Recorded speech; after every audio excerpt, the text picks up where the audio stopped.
Hello student, iconic education hub के YouTube परिवार में आपका स्वागत है, जहां पर हम आपके लिए आज लेके आए हैं क्लास 10 साइंस से चैप्टर फर्स्ट रासायनिक अभिक्रिया और समीकरण, जिसके कुछ इंपॉर्टेंट क्वेश्चन की सीरीज हम आज यहां देखेंगे। इसमें देखो चैप्टर अपने बोर्ड एग्जाम के अंदर 8 नंबर का ये चैप्टर है, जिसके जो कुछ इंपॉर्टेंट क्वेश्चन अपन ने यहाँ पर लिए हैं। ठीक है, इसका फर्स्ट जो क्वेश्चन अपन ने लिखा है वो लिखा है कि किस नियम से रासायनिक समीकरण संतुलित किया जाता है, उसकी परिभाषा भी अपने को लिखनी है। तो अपनी बुक के अंदर ये चीज़ अपने को पास लिखी हुई, एक तो मेथड अपने पास लिखा हुआ है, दूसरी चीज़ अपने को उसका एक नियम दे रखा है कि वो नियम कौन सा है। तो वो नियम अपने को ध्यान रखना है। वो नियम अपने पास है द्रव्यमान संरक्षण का नियम। ठीक है, द्रव्यमान संरक्षण का नियम। अब कि कोई भी मान लो रासायनिक अभिक्रिया है, कोई भी रासायनिक अभिक्रिया जो इस चैप्टर के अंदर अपने पास दी हुई है, उस रासायनिक अभिक्रिया में उनका द्रव्यमान, जो द्रव्यमान दिया हुआ है, उस द्रव्यमान का ना तो क्या हो, निर्माण हो, और ना ही उस द्रव्यमान का क्या हो, विनाश होता हो।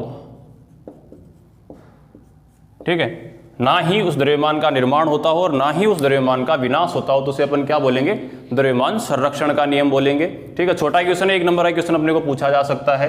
सेकंड क्वेश्चन है, इंपॉर्टेंट क्वेश्चन रहता है, इस टाइप के क्वेश्चन काफी बार बोर्ड एग्जाम में आए हुए भी हैं कि किसी पदार्थ X के विलयन का उपयोग सफेदी करने में होता है, तो उस पदार्थ X का अपने को नाम लिखना है, सूत्र बताना है।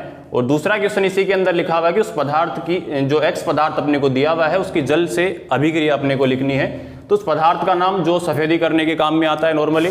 ठीक है, तो ध्यान रखना वो पदार्थ कौन सा होगा, वो पदार्थ होगा अपने पास कैल्शियम ऑक्साइड।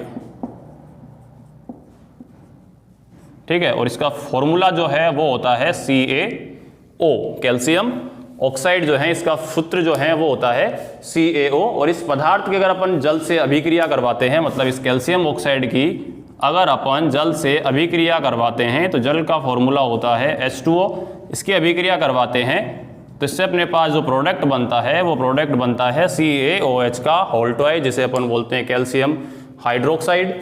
ठीक है, तो ये इसकी जल से अभिक्रिया होती है। वैसे नॉर्मली इसको बोला जाता है बिना बुझा हुआ चूना।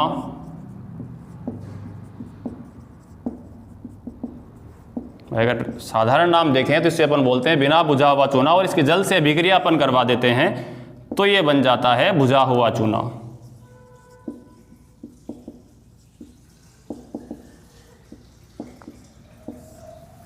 ठीक है, तो ये अभिक्रिया होती है। अगर अपन इस पदार्थ, जो X पदार्थ अपने पास था कैल्शियम ऑक्साइड, जिसका फॉर्मूला CaO था, इसकी अपन ने जल से अभिक्रिया करवाई तो अपने पास जो प्रोडक्ट बना वो कैल्शियम हाइड्रोक्साइड बनता है। इसी तरह देखो थर्ड क्वेश्चन अपने पास लिखा हुआ है, संक्षारण व विकृति गंधिता का एक एक उदाहरण अपने को लिखना है।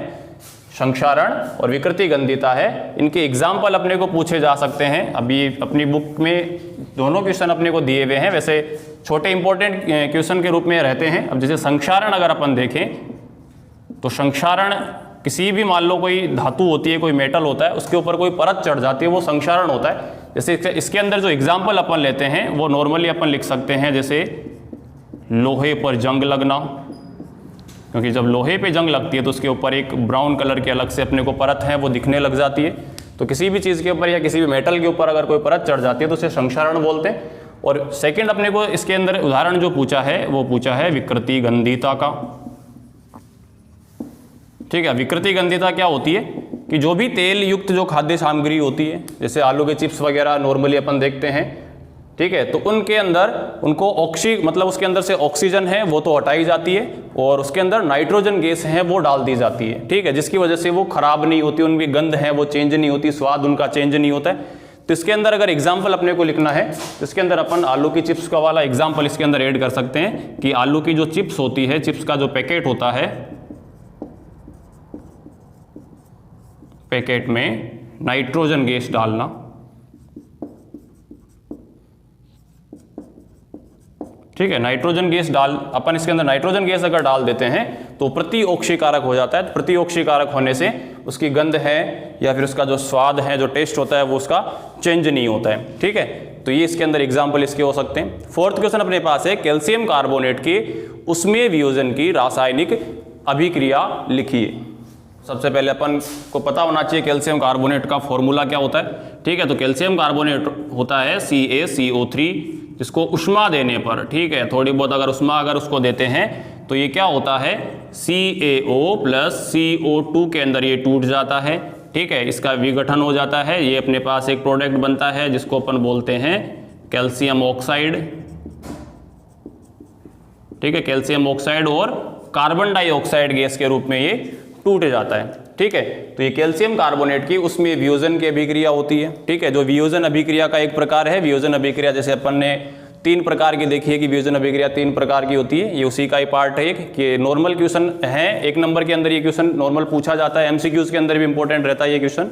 ठीक है, उसके बाद में देखो 5th क्वेश्चन अपने पास लिखा हुआ है कि नाइट्रोजन गैस हाइड्रोजन गैस से अभिक्रिया कर अमोनिया बनाता है। इस कथन की अभिक्रिया लिखकर अभिक्रिया का प्रकार लिखना है, मतलब अभिक्रिया किस प्रकार की अभिक्रिया है, नाइट्रोजन और हाइड्रोजन गैस अगर अभिक्रिया करते हैं तो अमोनिया कैसे बनता है।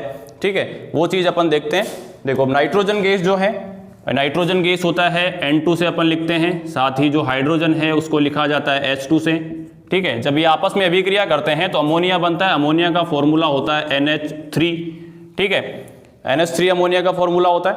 अब अभी देखिए तो ये रिएक्शन जो है वो बैलेंस नहीं है, इस चैप्टर से रिएक्शन बैलेंस करने के क्वेश्चन भी अपने को पूछे जा सकते हैं। ठीक है, तो इस रिएक्शन को बैलेंस करने के लिए देखो क्या करना पड़ेगा अपने को, जो हाइड्रोजन के अणु अपने पास है, इस हाइड्रोजन के अणु के आगे अपन क्या करेंगे 3 लगा देते हैं, और यहाँ पर जो उत्पाद अमोनिया बन रहा है उस अमोनिया के आगे अपन 2 लगाते हैं, तो अपने पास दोनों के जो समान अणु हैं वो दोनों तरफ अभिकारक और उत्पाद के समान अणु अपने को मिल जाते हैं। और इसमें एक सेकंड एक क्वेश्चन पूछा कि अभिक्रिया का प्रकार लिखिए, कि अभिक्रिया किस प्रकार की है। ठीक है, तो अपन ने पढ़ा है इसके बारे में कि ये अभिक्रिया जो है, जैसे नाइट्रोजन और हाइड्रोजन ये दोनों आपस में क्या कर रहे हैं, संयोग कर रहे हैं। संयोग करने का मतलब इसमें अभिक्रिया जो हो रही है वो संयोजन अभिक्रिया होती है, तो ये संयोजन अभिक्रिया का एक उदाहरण है। ठीक है, तो अभिक्रिया का प्रकार में क्या लिखोगे आप कि ये संयोजन अभिक्रिया है। ठीक है, संयोजन अभिक्रिया है। ठीक है, तो इस प्रकार से अपन इस क्वेश्चन को कर सकते हैं कि नाइट्रोजन गैस और हाइड्रोजन गैस अभिक्रिया करके अमोनिया किस प्रकार से बनाता है, जहां पर अमोनिया के अपने पास 2 अणु बनते हैं, और अभिक्रिया का प्रकार अपन लिखेंगे। देखो क्वेश्चन नंबर 6 की बात अपन करते हैं। क्वेश्चन नंबर 6 अपने पास लिखा हुआ अवक्षेपण अभिक्रिया क्या है, उदाहरण लिखिए। अब अवक्षेपण अभिक्रिया जो है वो नॉर्मली अपन पढ़ते हैं द्विविस्थापन अभिक्रिया के अंदर। ठीक है भाई, द्विविस्थापन अभिक्रिया जो होती है उसी के अंदर कुछ ना कुछ अवक्षेप का निर्माण होता है। तो जिस रासायनिक अभिक्रिया के अंदर अवक्षेप का निर्माण होता है उसे अपन क्या बोलते हैं, अवक्षेपण अभिक्रिया बोलते हैं। ठीक है, इसका उदाहरण अपन देखते हैं कि उसका उदाहरण क्या है। ठीक है, इंपॉर्टेंट क्वेश्चन है, अच्छा क्वेश्चन है ये। तो इसके उदाहरण के लिए देखो कि अपन यहाँ पर इसका आंसर लिखते हैं। क्वेश्चन नंबर 6 जो है, इसमें देखो सोडियम जो सल्फेट है, ठीक है, इसकी अभिक्रिया अपन करवाते हैं बेरियम क्लोराइड से। ठीक है, सोडियम सल्फेट की जो अभिक्रिया है वो होती है बेरियम क्लोराइड से। तो अपने पास जो उत्पाद बनता है वो उत्पाद बनता है बेरियम सल्फेट प्लस NaCl। तो NaCl जो है इसके अपने पास 2 अणु बनते हैं। ठीक है, तो इस अभिक्रिया के अंदर क्या होता है, एक अवक्षेप का निर्माण होता है। ठीक है, उसके बाद देखो क्वेश्चन नंबर 7 अपने पास है, रेडॉक्स अभिक्रिया से अपचयित व उपचयित पदार्थों की पहचान करना है, जिसमें अपने पास अभिक्रिया लिखी हुई है ZNO प्लस C। तो इससे प्रोडक्ट जो है वो बन रहा है Zn प्लस CO। मतलब इसमें उपचयित व अपचयित बताना है, मतलब किसका ऑक्सीकरण हो रहा है और किसका अपचयन हो रहा है। ठीक है, उपचयित का मतलब ऑक्सीकरण होता है, अपचयित का मतलब अपचयन होता है। ठीक है, तो ये अभिक्रिया अपने पास लिखी हुई है, जैसे for example ZNO plus C, तो इससे प्रोडक्ट बन रहा है Zn प्लस CO। अब इस अभिक्रिया के अंदर अपने को ये देखना है किसका ऑक्सीकरण हो रहा है और किसका अपचयन हो रहा है। ठीक है, 2 चीजें अपने को बतानी है इसके अंदर, ऑक्सीकरण और अपचयन। ठीक है, अब अपने को ये तो पता है कि ऑक्सीकरण क्या होता है और अपचयन क्या होता है। ठीक है, अब इस अभिक्रिया के अंदर अगर अपन देखें तो देखो ZNO प्लस C ये चीज लिखी हुई है। तो देखो ये वाला जो कार्बन है, ये कार्बन अगर अपन यहां पर देखें तो इसके साथ एक अणु यहां पर एक्स्ट्रा ऐड हो रहा है और वो है ऑक्सीजन। मतलब इसके अंदर क्या हो रहा है, ऑक्सीजन का समावेश हो रहा है, मतलब ऑक्सीजन से ये संयोग हो रहा है। ठीक है, तो जिसके अंदर ऑक्सीजन का संयोग होता है वो क्या होता है, ऑक्सीकरण होता है।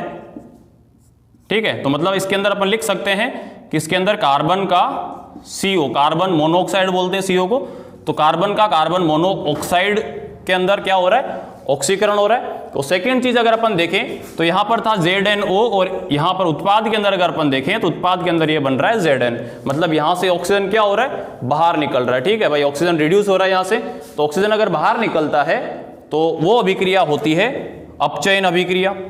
ठीक है, तो इसके अंदर अपन क्या लिखेंगे, ZnO का Zn में अपचयन। ठीक है, तो इसके अंदर अपन बता सकते हैं कि जो अभिक्रिया होती है रेडॉक्स अभिक्रिया, तो रेडॉक्स अभिक्रिया नॉर्मली सबको पता है ये क्या होती है, जिसमें ऑक्सीकरण अपचयन दोनों साथ होते हैं। तो इस अभिक्रिया के अंदर देखो ऑक्सीकरण भी हो रहा है और अपचयन भी हो रहा है। ठीक है, तो ये अपने कुछ एक क्वेश्चन है इस चैप्टर के, बाकी अपन अगले पार्ट के अंदर और देखेंगे, इसके कुछ इंपॉर्टेंट क्वेश्चन और रहते हैं। ठीक है, इसी के साथ अपने ये क्वेश्चन होते हैं अब कंप्लीट। इसके बाद में अपन नेक्स्ट पार्ट के अंदर इसके कुछ और क्वेश्चन देखेंगे। ठीक है, तो इसी के साथ आपसे गुजारिश है कि चैनल को लाइक करें, अपने दोस्तों के साथ शेयर करें और चैनल को सब्सक्राइब करना ना भूलें। Thank you.